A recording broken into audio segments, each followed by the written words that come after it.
এই যে এইভাবে প্লেট সাজিয়েছি, আলু ভাজা, খেজুরের গুড় আর সরু পিঠে। নমস্কার, আজ আমি সরু চাকলি পিঠে করে দেখাবো। আমার বর আলু ভাজা মটরশুঁটি দিয়ে করেছে, ও আলু ভাজা দিয়ে সরু চাকলি খায়, আর খেজুরের গুঁড়ো আছে, ও খায় না। আর আলু ভাজাটা ওই বানিয়েছে, ভালো বানায়। দেখতে থাকো। 2 কাপ বিউলির ডাল নেবো। এটা বাসমতি চাল 1 কাপ নিলাম, আর 1 কাপ আতপ চাল নিলাম। আচ্ছা, 1 কাপ গোবিন্দভোগ চাল নিয়েছি, আর 2 কাপ আতপ চাল নিয়েছি, আর 1 কাপ সিদ্ধ চাল নিচ্ছি। নিয়ে মোট 4 কাপ চাল আমি এই রাতভর ভিজাতে দেবো। মানে এটা রাত্রে ভিজিয়ে রাখলাম, সকালে পিষে নেবো আর কি। এই হচ্ছে, এবার জল দিয়ে ভালো করে ধুয়ে আমি ভিজাতে দেবো।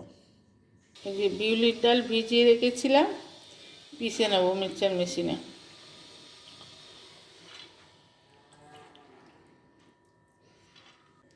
এই জল দেব,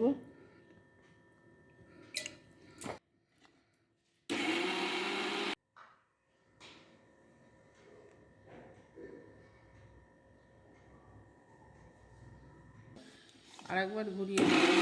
এই যে এইভাবে ডাল পিসবো, আরও ডাল আছে পিসবো।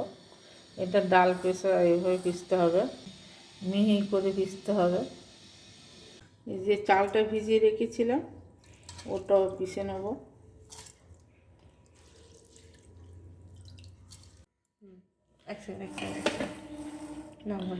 এটা জল একটু দিয়ে দেবো,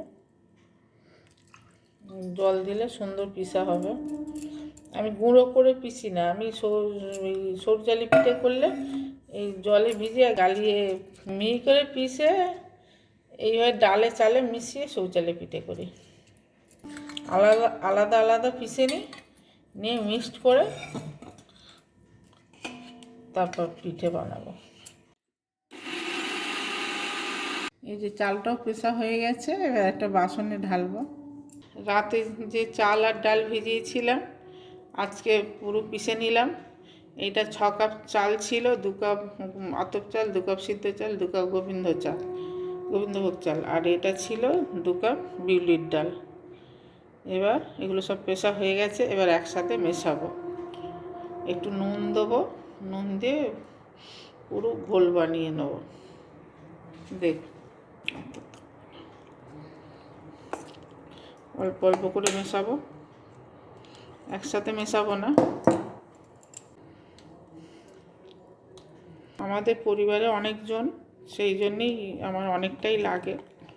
আপনাদের অল্প জন লোক হলে অল্প আপনারা করবেন। 1 কাপ ডাল নেবেন, 3 কাপ চাল নেবেন। এই যে নুন আন্দাজ মতো নেব, আপাতত 2 চামচ নুন দিলাম, তারপর কম করলে আবার দেবো। হাত দিয়ে ইয়ে করে রাখবো, ফেটিয়ে রাখবো। এতে হাত লাগাতেই হবে, চামচ দিয়ে সব হবে না। আর একটু নিয়ে নিলাম, আর ওটা বেশি হয়ে যাচ্ছে, অতটা নেবো না, রেখে দেবো। আপনারা পরিমাণ মতো ডাল দেবেন। আমরা একটু ডালটা বেশি খাই, তো মানে শৌচালয় পিঠেতে ডালটা একটু বেশি খাই, সেই জন্য একটু বেশি দিই। এবার আপনারা যদি কম খান, কমও দেবেন, অল্প পরিমাণে দেবেন, হাফ কাপ দেবেন, বেশি দেবেন না। আরও 1 চামচ নুন লাগবে, কারণ অনেকটাই তো।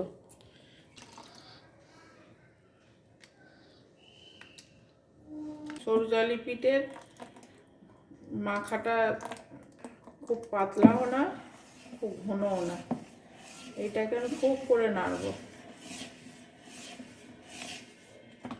এরকম করে যত হাতা দিয়ে ঘোলা হবে, তত পিঠেটা সুন্দর হবে। এবার চলুন, এটাকে আমরা ঢাকা এইরকম করবো। আমি মিনিট 10 আমি এইরকম করবো, করার পর এটা ঢাকা দিয়ে রেখে দেবো।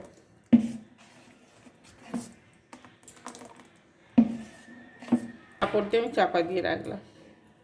কাপড় দিয়ে চাপা দিলাম, এই জন্য কালকে রাতের ভেজানো জিনিস তো হয়তো বজগে উঠবে, সেই জন্য রাত্রে করব। 2 ঘন্টা পরে বানাতে এলাম। গ্যাস জেলে দিয়েছি, এবার তেল ব্রাশ করে দেবো।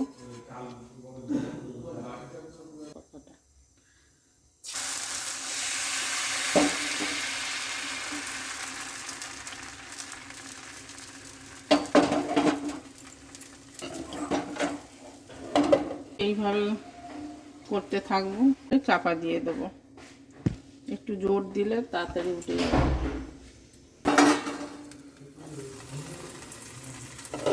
এই যে হয়ে গেল, এই যে কি সুন্দর দেখুন গোল হয়েছে। এই যে দেখুন, একটু উল্টে দিলাম, উল্টো অনেক সময় কেউ দেয় না, একটু তাওয়াতে করছি তো উল্টে দিলাম।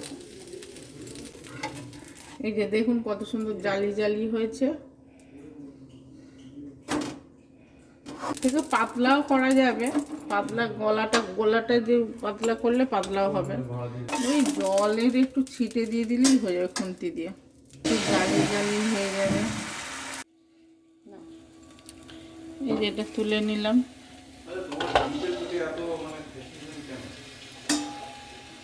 এই যে দেখুন কি সুন্দর হয়েছে, কি সুন্দর হয়েছে।